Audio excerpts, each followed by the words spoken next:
All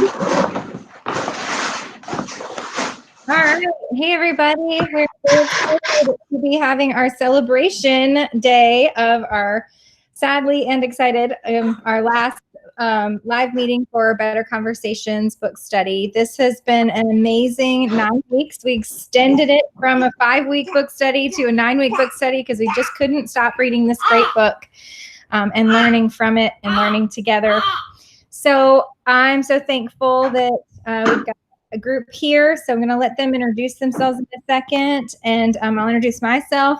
And today, for our celebration, we either brought with us, I hope, or you can just tell us if you don't have it, your favorite ice cream flavor or your favorite coffee flavor, your coffee cup, your favorite coffee cup. So we're just trying to do a little bit of fun activity to celebrate. But what I'd love for you to do when we go around is obviously share your favorite thing, and then tell us like what it is that you want to celebrate, because we're at the end of this time together and we've learned so much. And if you, if you feel like I'm ready, this is something I totally learned that I feel like I grew through, just share how you've grown. And we'll be able to do that. And Shania, if you want to go first, since you said you have to hop out, you're welcome to. Sure. Well, it's a funny story. I thought I was going to have some delicious ice cream today, but when I looked in the freezer, my boys, they sucked it all up. So I have my favorite coffee cup that my youngest son gave me. It says, Mom's apron is just a cape on backwards. So one of my favorite coffee cups. I love to drink coffee, but I'm also enjoying my delicious smoothie here. So I've got some backup tools.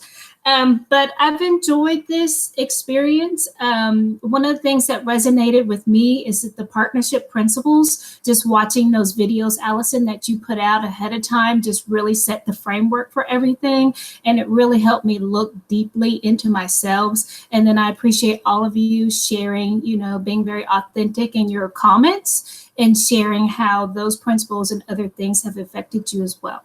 Did I answer all the questions? Okay. That's so great. We're so glad you're finally able to join us. Happy to have you. All right, who else maybe wants to go next? Anybody have something to share? Let me call on you. I'm going to go left to right on my screen. Shelly, do you want to go? I can go next. Oh, okay, go ahead. Whoever that was. Rita. This is Rita. Let me just turn on my mic. Thank you for letting me go next. I just parked right now. So before I have to drive again. My favorite ice cream is Thrifty's butter pecan ice cream. That's my favorite. And right now, I really love the molten lava coffee from Dutch Brothers. That's my new favorite iced right now. I appreciated the conversations we had when I was able to get on.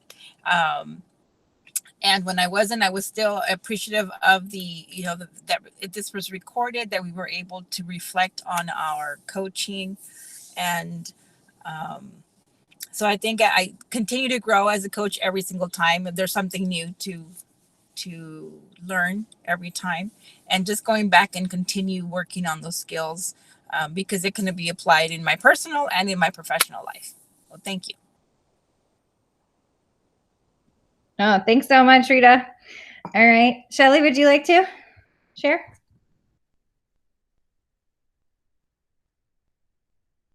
Trying to get off mute. So I didn't get ice cream. I got coffee. And this mug says, love you more. Because, I like to be in a contest with everyone in our family about who loves everyone else the most. So this book was just fabulous. I think it changed my mindset. It really helped me to shift my mindset. For one of the biggest things that I got out of it, I have opened to page 57 talking about effective listening. And one of the number 2 says, make sure your partner is a speaker. And I think that has really helped me hone in on listening. As an extrovert, we've talked a lot in this group about extrovert and introvert. And as an extrovert, I feel like it's not always that I'm trying to win a point. It's that I've always got a story. I've always got something to say. And so just really honing in on, no, Shelly, this is not about you. It's about listening. And so thank you for this book. I have loved this study so much, and I've loved listening to you ladies and getting all of your wisdom. and hopefully turning the corner to be a better listener. That's so great. Jessica, what do you have?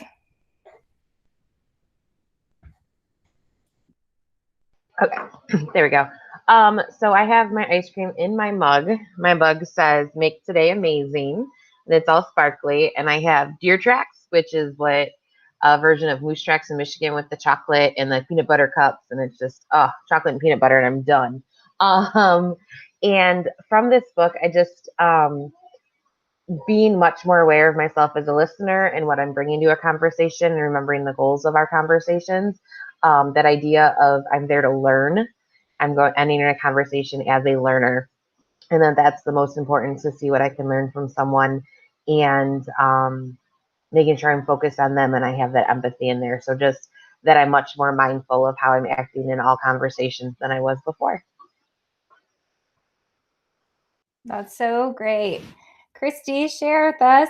We've missed you for a few weeks. We're so glad you're here today. Yeah, I've missed you guys too. I am actually on vacation in Florida, and so I, of course, am not at home, and so I don't have my favorite mug with me, and I do not have my favorite ice cream flavor.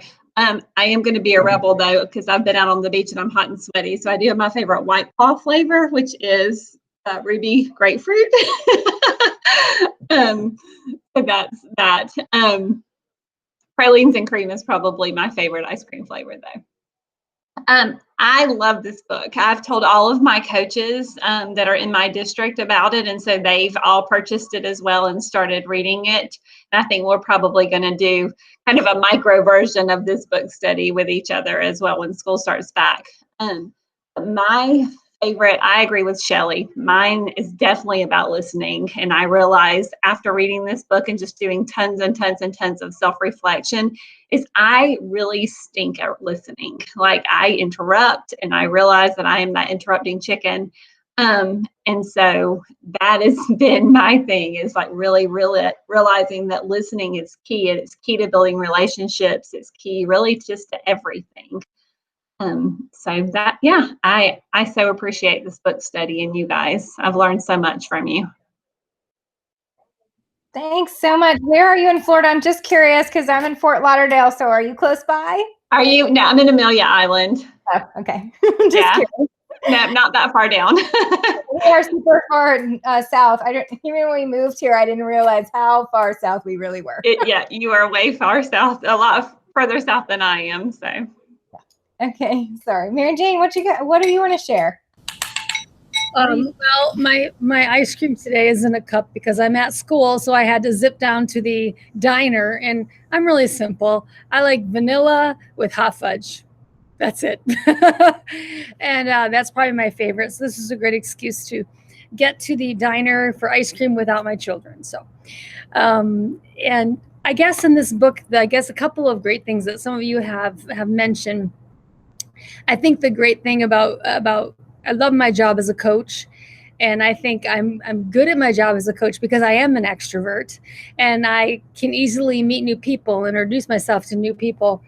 The blessing of that is great for my job, but is also kind of a curse of that, and that is the fact that I'm stink at listening because I always have a story and something to say.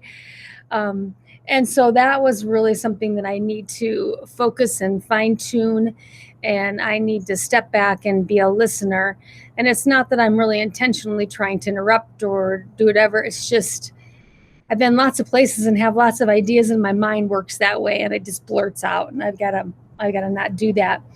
And I loved last week that we had the conversation. I thought I was the only one that could turn any conversation at all in my life about work. And I really work a lot. And so I felt a little better about myself that maybe I'm not so odd after all. And then the last thing I guess that I'm super grateful for is I start some graduate school classes next week, and the book is this. Yes.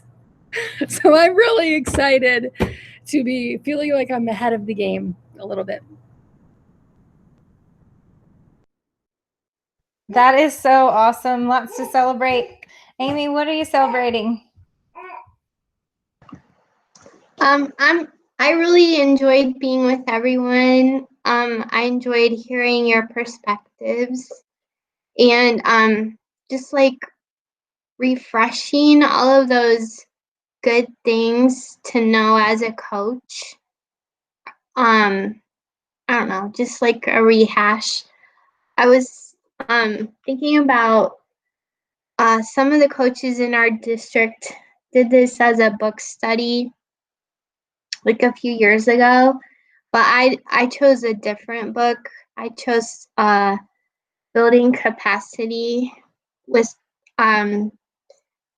building capacity with success or something like that. I don't know. I don't remember the title right now, but I'm glad that I got a chance to dive back into this book because I feel like it really speaks to the heart of everything that a coach is about and everything that a coach should stand for. And the reminders in this book were just so like timely for me. And even when I was reading this chapter on trust, like trust is huge. Like, and I feel like if your building team is lacking in trust, like you can't even really move forward until that gets addressed. Like you have to really dive in and fix that problem or everything else is not going to work. So, you know, we've got a lot of work to do. But, you know, we'll move forward. And for I was going to have ice cream, but I switched to coffee. And I have my Pooh Bear mug. Here's my Pooh Bear. And on the mug it says, time for a little something. But I would prefer to have ice cream right now, but if I was going to have ice cream, my favorite would be peanut butter. And like we have Handles is a really good homemade ice cream place by us. They really have good fudge peanut butter ice cream. It's the bomb.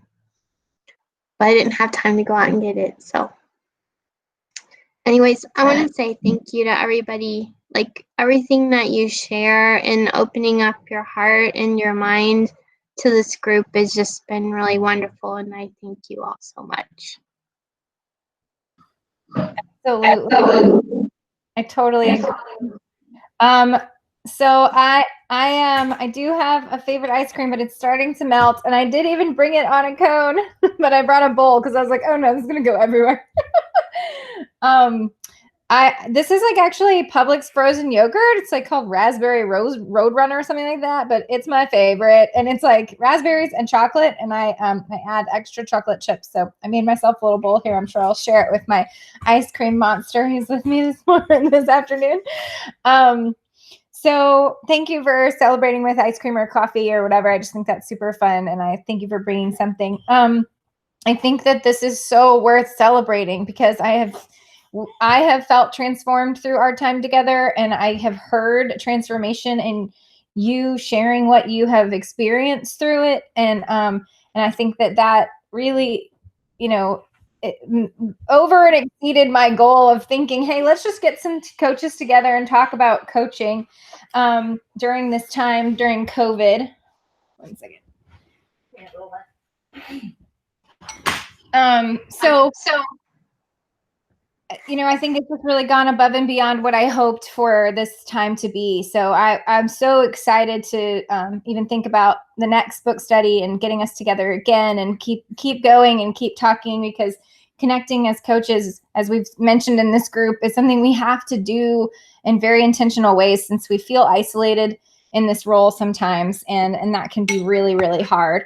So one of my biggest takeaways is kind of the same thing that when I first read this book, but it was just such a great reminder, was that the idea of foundational beliefs is really transformative. Like if we start with what it is that we really truly believe about this work, then everything else dominoes from that. And that's where I think it's such a mindset shift that we have to make.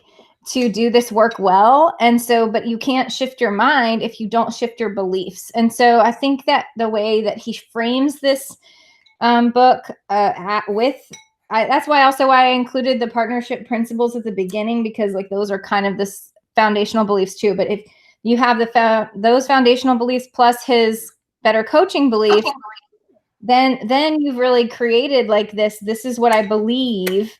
And then you understand why the habits that you have to use and do, why you have to do those things.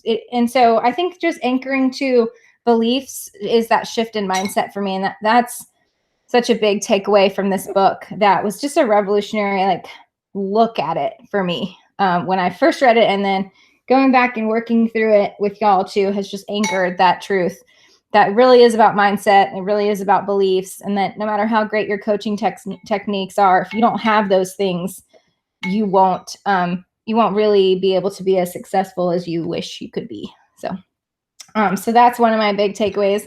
I love chapter 9 because I feel like it kind of culminates well. We were all wondering why he saved building trust to the end, but when you read the chapter, I feel like he kind of culminates all of the different habits into this one and why it's so essential as, again, a foundational piece. So would love to hear what you liked about the chapter, what stuck out to you. Go ahead if anyone would like to share.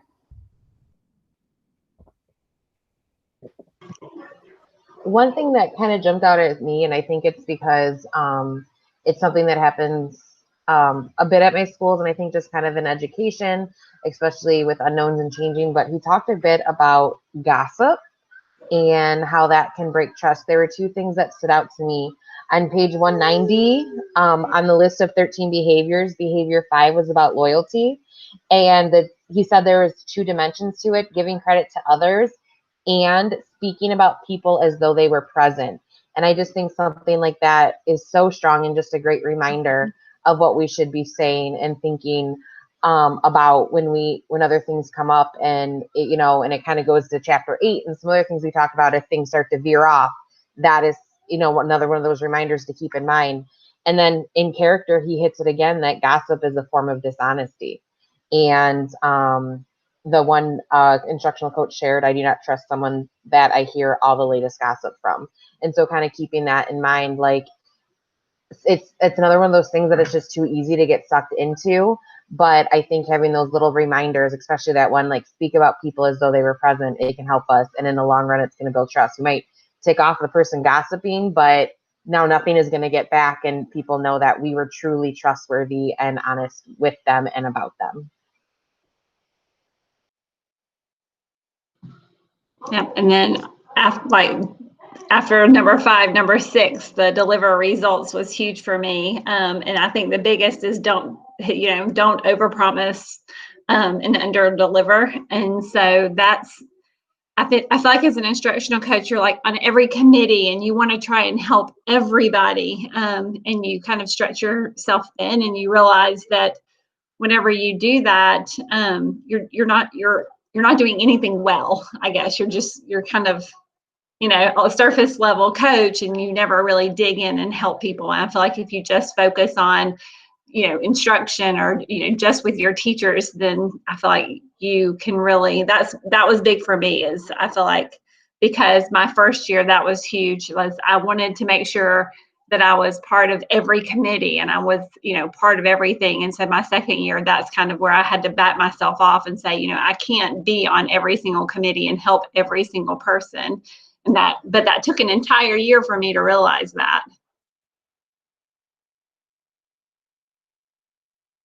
I always find myself saying, okay, I'll do that for you. And then, and I mean it when I say it. But my just overwhelm of like going from one meeting to the next meeting to the next meeting, or being called into something you weren't expected to get called into, like whatever it was that I told that teacher I would do, it's going to take me a minute at my desk to do it. Like, for example, I had a teacher who asked me to send her the standards that she's going to be working from, and I want to put them into a Google Doc and make sure it's easy for her to read. It's going to take me a couple of minutes. And then when I got, especially being at home, this has killed me because I'm like, oh yeah, I'll get to it. And like, I can't seem to get back. So I find myself always offering to do something and then realizing, oh my goodness, I didn't do what I said I was going to do. And so I have to be super careful to say, I'll be happy to do that for you because I'm so happy to do it for them and I'm capable, but I can't always get to it in a timely manner. And I think that totally backfires because they're waiting for you to do it and it never happens. And they're like, wait, well, she never did it. So I find myself over promising too much. I've caught it lately, so I'm trying to be really mindful of it. It's hard. Yeah, on page 199, it says goodwill and good intentions are not always enough to garner the trust of others. And that was huge for me. It's like I have good intentions and I have goodwill, but sometimes it's just not as timely as what they need.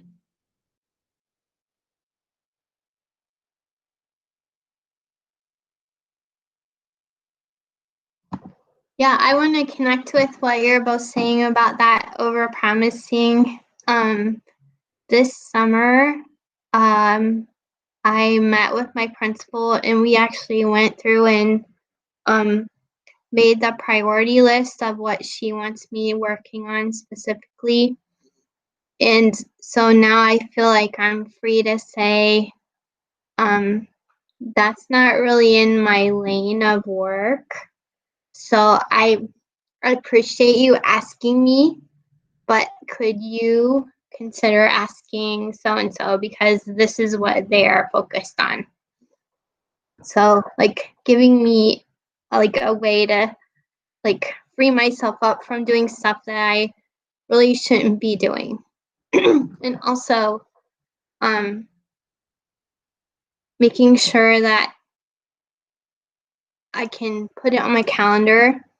One thing I did this past year, I used my Google Calendar religiously, and I would print it on Friday before I left for the weekend and post it on my office door so people always knew where I was. And I think that really helped a lot with transparency in my position. So just wanted to share that with you guys. Well, this chapter really stuck out to me. It's kind of a personal situation I found myself in at school this year. As my job, I have some paras that work for me. And I had a teacher come to me that the people that are working in my room, we know what goes on. We know we have phone calls and conversations and things that go on. And I really wasn't maybe paying as close attention as I should. And she took some things like, odd situation. I work online from home and teaching English as a second language. And I knew she was going to be in my room. And I do that at home at night, not on my school time, anything like that. But I didn't have headphones for my new computer. So I brought my headphones from home and I was listening to and watching videos of recordings of teachers in our classroom. This para went out and told all the other teachers that I was working online doing my extra job at school. And I was like, oh my, I'm just trying to protect the privacy of people by listening with my headphones to teachers in their classroom so that everybody that walks in or comes by doesn't hear this conversation. And I just felt so betrayed. And this person still works in my classroom. And it's just very difficult because she comes in often. And so now this year I'm trying to brainstorm and think of how can I do my job with my confidentiality with this person needing to be in and out of my room, but takes one thing she sees in one conversation and spreads it among everybody. And it reflects upon me, even though I know I'm not doing anything wrong. So if you think about it, you guys can think about me as I am brainstorming how to take care of that at the start of the year.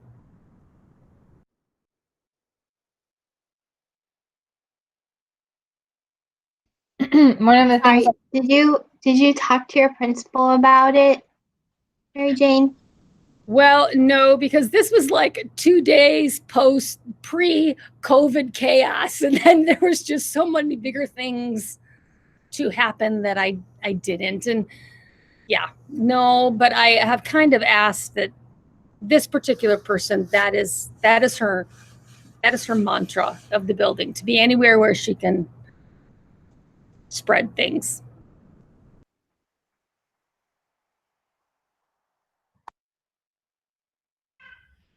It kind of connects with on page 195 where he says, honesty is critical for trust. And once I realize you're dishonest, I can never be safe with you.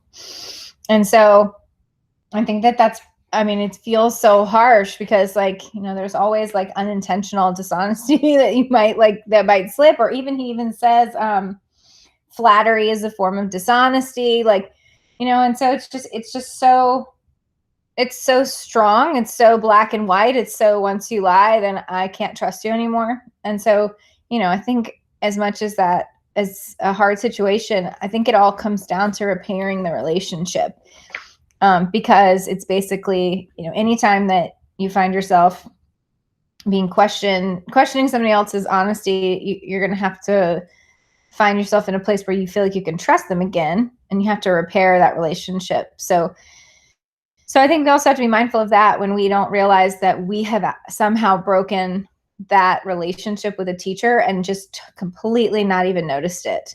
I think that happens more than we think. And then they've become disconnected to us, and we actually need to repair the relationship and we don't even know, and they're not going to come to us about it.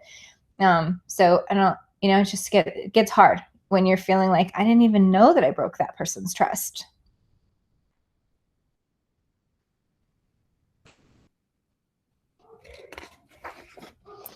One of the things that stood out to me in this book on page 188, it kind of made me think of almost like a flower blossoming. It says, when teachers trust coaches, meaningful improvements can happen. When students trust teachers, real learning can happen. And when everyone trusts the principal, schools can be wonderful places to grow. And so the trust runs really deep. I mean, it you know, it runs all the way down to the students, all the way up to the principal. I mean, it's huge.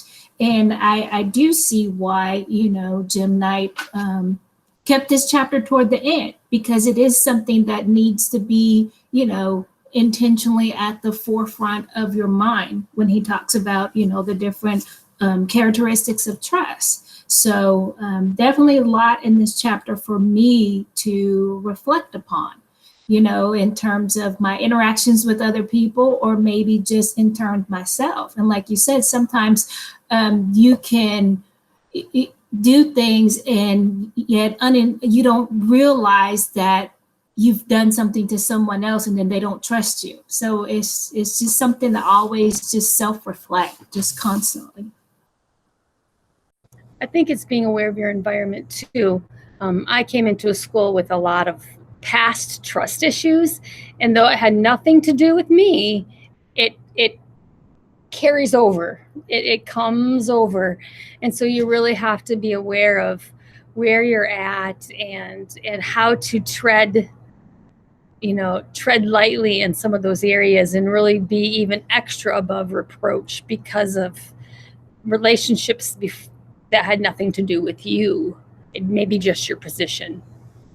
Absolutely. So that, I think I read it in here, and it does make me think about, you know, it could have been a former coaching position or whatever that particular person may have found, you know, that person untrustworthy. I don't know if that's true, but I'm just saying that where it may carry over into, you know, me in my current position, and I don't even know about it. I'm not even aware of it.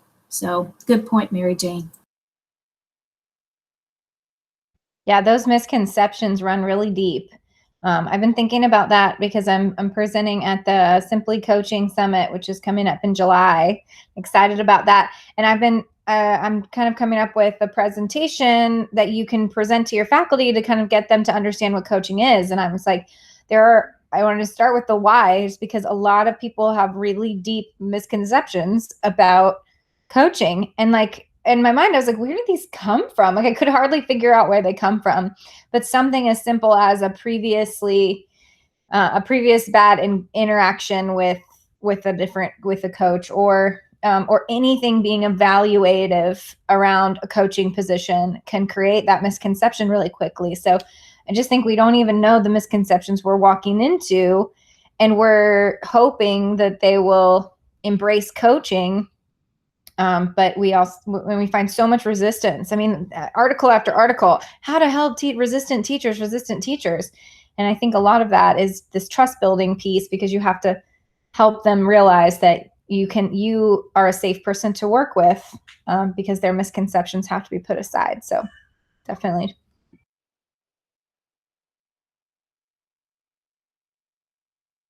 I just wanted to say, I wish I would have read this book before my first year, because I feel like not only did I participate in the misconceptions, I kind of led some of them. And I feel like I didn't really go into trying to be an evaluator, but I definitely went in with, let me tell you about reading workshop and writing workshop, and let's do this thing.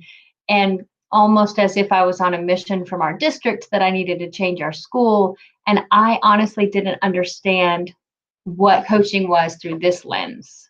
It was much more of, I'm here to be the specialist in whatever program it is that we're using. And if you're not using it, I need to sway you over here. And I wish I would have read this book first. And I want to go back and have lots of conversations with my teachers and my admin and just ask for a redo and ask them if I can, please just let's start again, with just trust, just building trust and knowing that I am your biggest advocate, and I really respect everything that you do, and I'm not here to change everything that you do. Yeah, I remember in the Voxer kind of early on, somebody asked this, and I think it's an interesting dynamic. Like, if you're going into a coaching position and you read this book first, like you're saying, would you really understand it and be able to grasp it? Or, is it almost because you had the opposite experience for that first year and you weren't making traction and you weren't getting what you thought should happen? It's almost like you kind of have to get to a place where you're like, wait, what I'm doing is not working, or it's not working to the success level that I was hoping. And then you have this book come along and support you with answers. So like, part of me wonders if a new coach going in blind, really not having had the experience, can even process this as much, so I don't know. It came up in the Voxer and we boxed about it, but I agree. I hear you saying, like, I wish I had known this before. And I think that I wish all coaches have known it before, but curious to see what you guys think about that. Well, sorry. Oh, yeah, go ahead. I was going to say, here's the deal, Allison. I've had this book for 2 years. I got it, shortly after coaching. And I'll be honest, I couldn't understand this book. I was like, because I was looking for a book to give me talking points and sentence stems. And so I could not connect to this book. And then I saw on, Instagram that we had this group coming. I was like, okay, let me grab the book again. And now, just being in this role, I truly understand how it is a self-reflection, and that I needed to work on me versus finding talking stems to help me interact with other people. That wasn't it. That's not what the message of this book is about. So I totally understand what you're saying.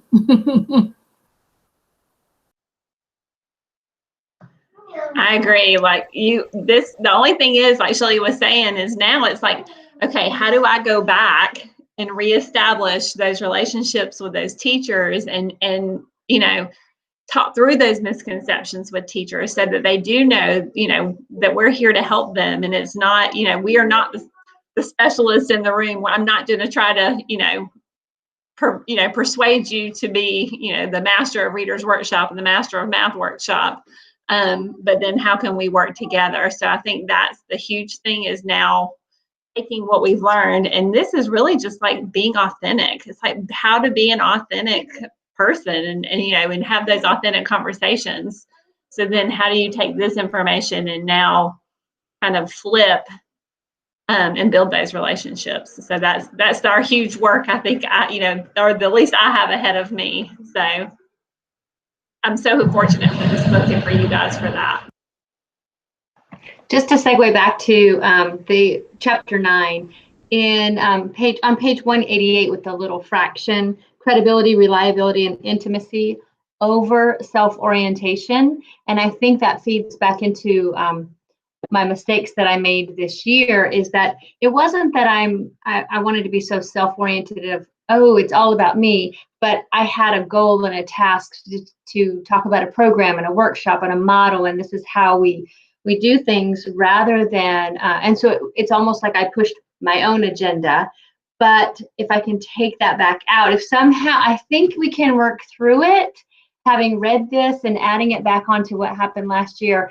And I think that if I can slowly just take me and program and whatever else it is out of it and be less focused on me, that they'll learn to trust me more when I'm invested in them and I'm intentional about them. So I'm hoping we can turn things around. You know, I did the same exact thing. I'm thinking, oh, I should have read this book first. But then I was reflecting and I thought, it's just like being a parent. I'm a parent of twins. I only have twins. That's it. Everybody always asks me, would you have had twins first or second? I'm thinking, no, I want them first because I don't want to know how much more work it is.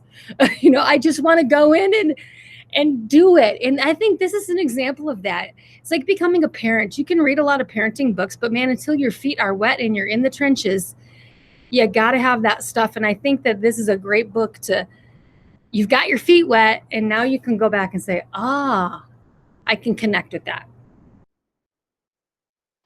I spent a lot of last summer like reading coaching books, and in some ways it helped because I don't think I fully understood what a coach was. And I think even as the position was explained to me, it wasn't the real understanding. It was kind of like the specialist type thing or a research person.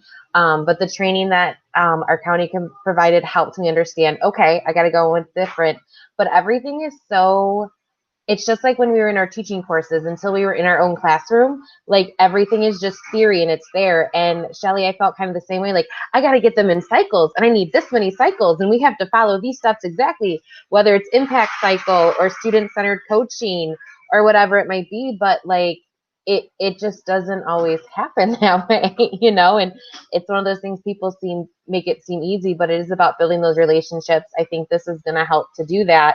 But yeah, I'm not sure my head could have wrapped fully around this until I was kind of in that position and understood. And then I think it's just important to get administration on board and to understand what your position should be, because I do work in many different buildings and I feel like each principal has a different idea of what I should be doing. And then there's a different idea at the district level. And then one of the assistant principals had this role and she approached it very differently than I would want to. So there's a lot, to kind of think of there as well. But I kind of want the reset button, but I'm also thinking I can pick it up. Like I know better, do better. And I think people can appreciate that. And you have that vulnerability out there in that I now know that this is what it should be. And that might be a way to approach those relationships next year and whatever the situation might be, obviously. But just be like, you know what, I probably approached this wrong, but like, let's, kind of bring it back and just show that you're always learning and growing as well.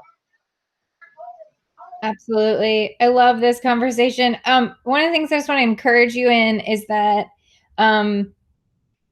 people, even though we talk in this chapter a lot about how quickly it is easy to lose trust, at the same time, people are really willing to re-engage with you if you start engaging with them differently.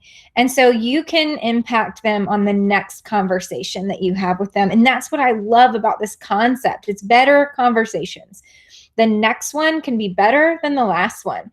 And if you just realize that, okay, I'm about to start this school year, there's been a lot going on in these people's lives. I'm going to come in and this next conversation that I have with them, I'm going to be more coach-like. I'm going to be a better listener. I'm going to ask more questions. I'm going to be caring and truly about them.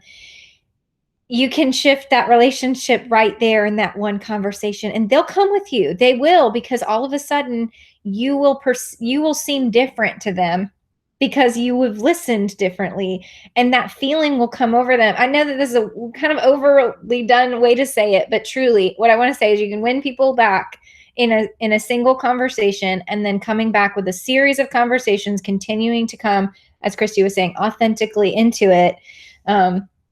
That you don't have to feel like you need a full reset button. You just need one more conversation. And then the same thing too with like, if you do have an opportunity to get up in front of your faculty and maybe do like a little bit of a reset, shifting that idea to not be about you at all or your expertise or your role, but instead about them and what coaching is and how it can help them. Like if we can just shift it from being a little bit about us and who we are to being about them, we can really start to hold that space. So anyway, I'm even though it sounds like, gosh, I just wish I knew, just now you do, and each next conversation you're going to make progress. I just want to encourage you in it because I've seen it happen. So just, I get, so good. Allison, that idea of like the next conversation, like there's your book right there. Like picking up on that next conversation, and we always joke about how we just need that one book and then we're set, right? Like, but that is like amazing, and that is definitely the message to be sending to coaches, that it's not a dead end and you have another conversation, and how important that next conversation is. And even Jim Knight talks about that with the looking back, looking at, and looking forward. Hey, speaking of conversations, I want to say I used this group today with the meeting with our principal. We were having lunch and we were going to have this big conversation. And I said, well, I have until this time because I have my group with all over the country, people that are coaches. And I was telling her about this group. I said, it's so unique because everybody sort of, their role is maybe a little different. It seems to look different. So, what about me? What is your expectation for me and my role? So I use you guys as a great segue into a conversation to have with her. Oh, that's awesome. I know that you've got lots of hats that you wear, so hopefully you can start peeling some of them off and just keep your coaching one on. Good. So the questions that I had written down, I think it was just something kind of about how everything kind of culminates with trust. And now that we were finishing up the book, we kind of mentioned our biggest takeaways, but if you have anything else from this chapter that you want to share or that stuck with you or that you think is also prevalent in how we're going to have to return to school amid post-COVID, just anything in there that seems most, super relevant to you, feel free to share. I put this one on the Voxer. The one about trust is like the air we breathe. We don't notice when it's there, but when it's gone, everything stops. Like that really hit me hard. It just made me feel like trust has got to be present. You just can't go without it. I think prime time for change because of COVID and everything that has happened. We are really, for those changes that we want to make and rebuilding that trust, this is like we all have a restart because no one really knows, because it's not going to start like it did before. So it's like new for everybody. So I want to take it as this is a new year, a new thing, like so many things that are going to be.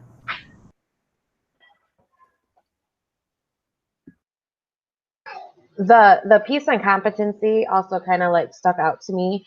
And again, it's that fine line because we don't want to come in as the experts and we know everything and it's all about us. But when he talked about on page 199, competent instructional coaches have a deep knowledge of the teaching strategies they share, and they can describe them precisely. They need to go deep in their learning of the practices they share, reading manuals, books, and articles. And I think that was just kind of a conviction for me because in the classroom, like, I don't think it was necessarily from a mean place, but I could kind of get teased about how I could throw myself into PDs and following, some of like the leaders in education. And, I'd be like, well, Kelly says this and Donna Lynn says that. And like, what are you talking about? Because it just was so deep. And I, built my own professional learning network to kind of move on that. And this was just kind of convicting for me. Like, it's good that you're doing that. Even if someone else doesn't, like, don't knock it. And again, and it kind of goes to Shelley, what you were saying, when we have that competency and can give the reasons why, now it doesn't feel like we're pushing something on them just because we're told, but just that conviction of it's all right. Like, this is what you should be doing. You're absolutely right. And you should be changing and rethinking of how you kind of go towards everything. And that's what makes a strong coach. And they're going to trust you in that you're bringing what is going to work best, not just what someone told you had to do. To piggyback on that, on page 200, I have highlighted, it's the second to last paragraph. And this was actually a huge turning point for me this year. It says, one important way that principals, coaches, staff developers, and educational researchers can stay credible is by spending time teaching lessons that employ the teaching strategies they share. This most frequently involves co-teaching or modeling lessons. The closer leaders are to the classroom, the more competent and credible they will be. And I felt I had much resistance until I just came to the least resistant teacher I had and said, hey, what if can we just work together? Can we just come in? Can I get in the trenches with you? And can we do this? And it turned into just such a beautiful relationship between that teacher and myself. And then other people saw that. And I felt like my credibility went up a bit. And that was a big game changer for me this year, was just getting in there and being able to partner with that teacher.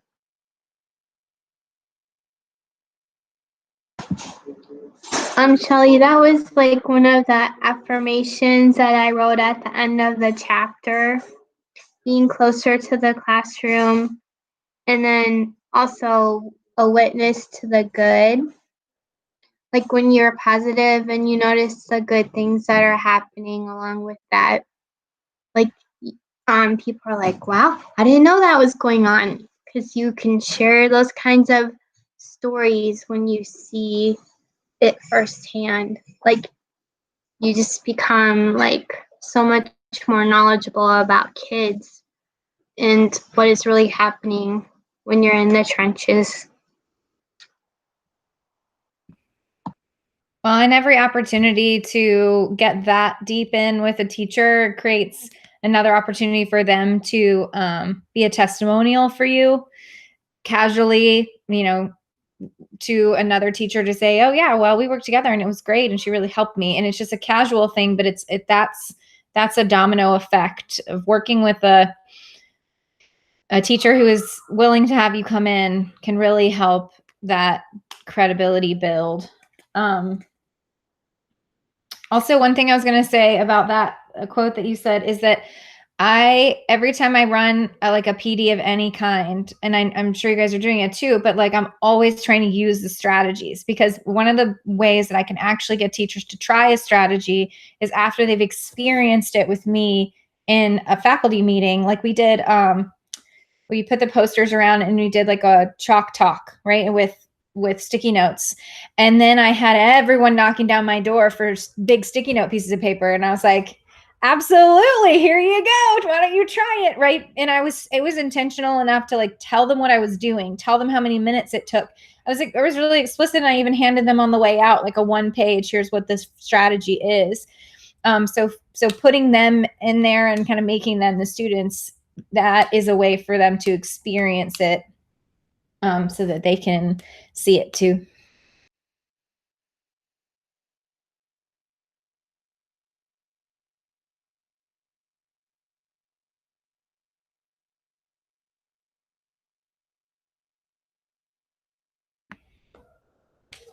Love that. I'm going to go back to Jessica's point about the PLN and like being that learner. I feel like I'm with you in that I've always felt like everyone looks at me like I'm crazy when I tell them about how I hang out on Twitter and Instagram. And then I tell them what I do over there and they're like, you do, huh? and people who, like my teachers at my school, will follow me on Instagram and I'm posting all this stuff about coaching and they're just like, posting their families. I have a totally different Instagram account for my family pictures. If you want to see my sweet baby, then she's over there. But, it's just that kind of thing where not everybody really gets it. But at the same time, I like to invite them into it. Like, did you know that there's an entire community of educators on Twitter whom they love to connect? There's some amazing teachers on Instagram. Go see what they're posting, Pinterest, whatever. So I think, you do what you do and you build your network and you know that it's the right thing for you to grow. But you help invite people into it even when they scoff at you a little.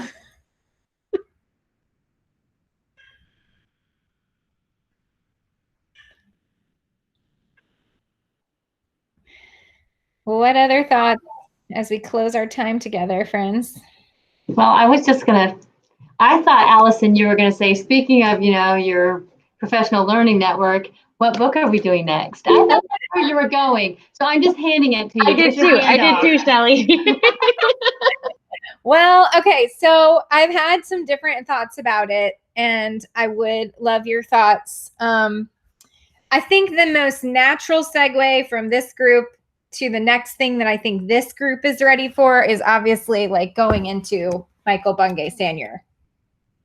So I had a thought of maybe doing like, because these books are short, and I was like, oh, I want to do this one. I was like, but you can't do this one without doing this one. Right? So my initial thought was like, maybe we could spend 4 weeks on each of them and like kind of buzz through them quickly, something like that. And I think that'd be the right fit for this group. Because I feel like, now we're going to move to like tier 2 of like level 2 of getting deeper. So I see lots of nodding heads. So it sounds like you might be interested in that. But especially because I had to buy them after this group. So I already ordered both of those. Well, and to be honest with you, like I've read this one several times, listened to it, but I haven't really read every word of the new one. So I thought it'd be, help me stay accountable, right, for reading it. And we want to talk about it some more. So if y'all are interested in that, then I think we could. Awesome. But I was also thinking, and I'd love your thoughts on this. We have some brand new coaches either in the New to Coaching Facebook group, and I do expect to meet some new coaches when I do the summit in July. And so I want maybe to do something that's just for brand new coaches. And like we just talked about, I'm not sure Better Conversations is the right spot for them to jump in the pool. And I don't think that this is the right spot for them to jump in the pool, even though like, oh, I wish they knew it, right? So I was trying to figure out a balance for that. So that's where I kind of got stuck, was I was like, ooh, I've got like 2 levels, and then I start differentiating for my people, right?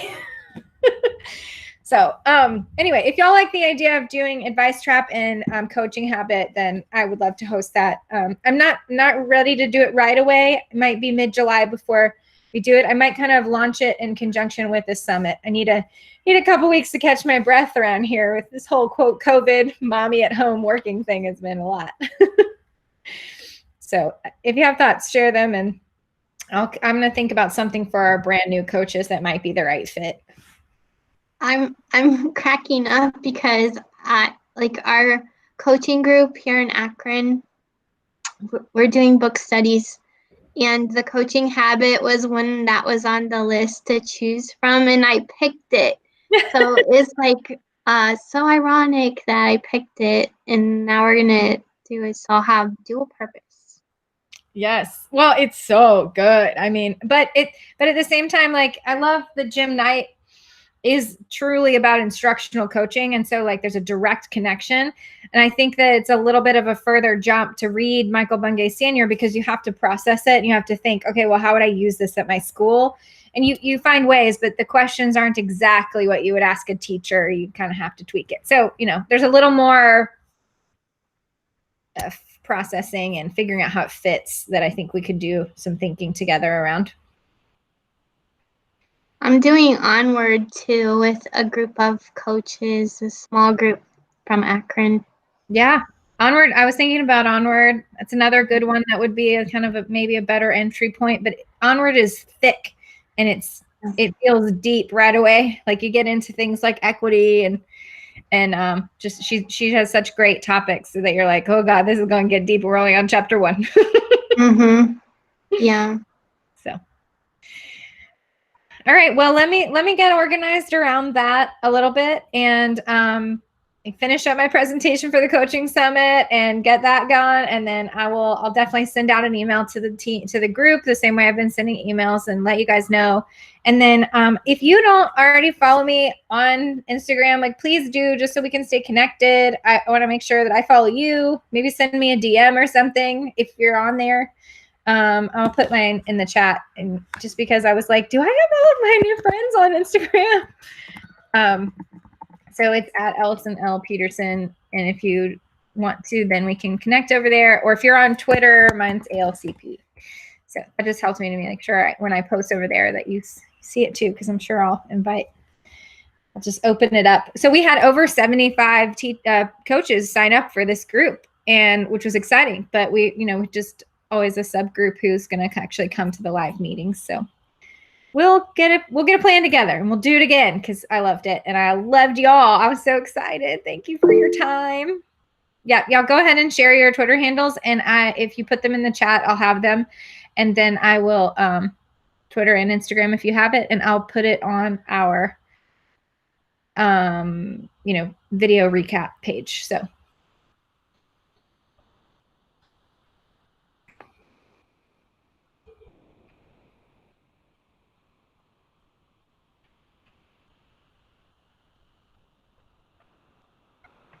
This is the portion when I feel completely out of touch because I have neither a Twitter nor an Instagram handle.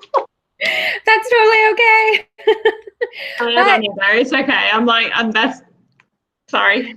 Well, okay, but you guys find this through Audrey? Facebook. Yes, I found it through Audrey. Okay. Yeah. But I did hook up to the Facebook. I'm following something on Facebook that has a ton of coaches, and I think it might be that's what you told me to follow. So. And Shelly, you can friend me on Facebook because I still do Facebook the most out of everything. So don't feel bad with that. Yeah, I do Facebook, not Instagram or Twitter. Okay, well, good to know because I'll put things in the Facebook group too, just so you see them. I kind of like to do compartmentalizing of like family over here. So my Facebook is much more family oriented rather than so. Well, friends, I hate to even hang up. I will miss you terribly for a few weeks, but we'll get back together. And if you want to go ahead and get these, feel free. We would definitely start with Coaching Habit because you really have to have book 1 for book 2. But also, Michael Bungay Sr. is doing this like email thing where he's sending like weekly videos, a video a week. I don't remember how I signed up for it, but I'll look it up and I'll send it to y'all so you have it too. But that's kind of cool. He's always doing cool things to kind of stay in touch with him and what he's doing. So I just wanted to also say thank you, Allison, for doing this because you've inspired me. I'm actually going to run a book study of a novel approach with my secondary ELA teachers that are interested at the when school gets back. And so I kind of feel like maybe I can do this after all. So thank you for doing this. And it was a good stepping stone and kind of gave me the confidence to get it going as well in my coaching. Well, I love that you said that because I actually stole the same idea and I'm using it for a group of my lower school teachers, my preschool through 5, and then for my 6th through 12th grade teachers. So we're doing 2 different books. And I just am using the same model. I was like, this totally worked. I'm going to get everybody in here. We're just going to let them, share and talk. And I think too, when we take our coaching moves and we realize that we don't need to be the ones bringing the knowledge, just bring the book and let the book do the work. It really is kind of a magical way to change people's perspectives around something. So think about a way you can do it with your teachers in the fall. And know that voluntary totally works. Like even if you have 1 or 2 teachers come in and you're reading a book with them, that's going to make huge waves. So it's worth it. I'll voice on Jessica as well. Thank you for doing this. I think it's great to connect, especially those of us that are in districts that we're the only coach and there's no one else to connect to. And sometimes that can get really hard and lonely because we want to do the best practices for our job, but we're human and we have frustrations and challenges like anyone else. So it's been great to hear that, we're not the only ones, that we all have those same frustrations and how we can overcome that and turn it for the good. Mm-hmm. Yeah, thank you for your inspirational leadership, Allison. We really appreciate you. Yes, absolutely. This has been wonderful. Such a godsend. So thank you, Allison, for starting all of this up and for leading us. And thank the rest of you for just continuing to share your knowledge and your wisdom and your hearts for kids and for teachers. I appreciate you. Yeah, absolutely. Learning together is the way to go. So you're so welcome and thank you back. And I just appreciate it. So. All right, friends, we'll be in touch. Reach out anytime between now and then. Talk to you soon. Bye. Bye.